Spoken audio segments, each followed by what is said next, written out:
have you ever heard about the parable of the wheat and the tares that Jesus talks about in the book of Matthew, chapter 13? Let's talk about this. It says, "The kingdom of heaven is likened unto a man which sowed good seed in his field." So there's this man and he is sowing wheat in his field, the seeds.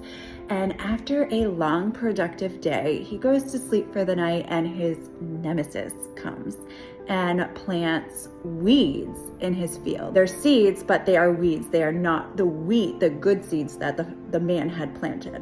After they start growing out of the ground and some time goes by, the servants of the house notice that there are weeds in with the wheat. The wheat is growing, starting to produce fruit, and the weeds are not, because they're weeds. So the servants go, "Sir, are you sure you planted all good seeds? Should we pull out the weeds so we can just have the good wheat continue to grow? What do you want us to do?" And the man is like, "First of all, that was the enemy that came. That was my nemesis that came, planting weeds among the good wheat that I had planted. I know what I planted, and I know what I planted was good." But to answer your question, should we rip out the weeds that are next to all of the wheat that is planted, from the good seed? And the answer is no, because if you pull out the weeds that are next to the wheat, it's going to destroy everything. So we're just going to let them grow.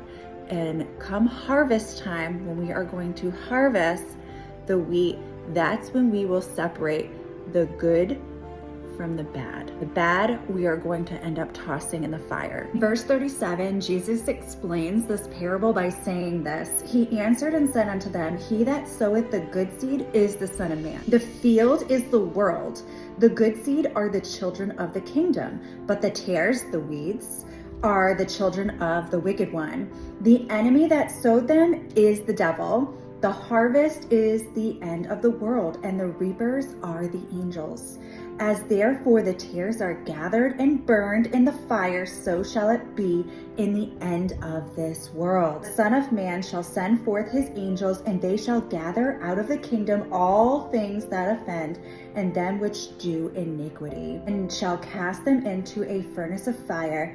There shall be wailing and gnashing of teeth. Then shall the righteous shine forth as the sun in the kingdom of their Father. Who hath ears to hear, let him hear." There is still time to be planted among the righteous, to produce good fruit. Where will you be when harvest comes?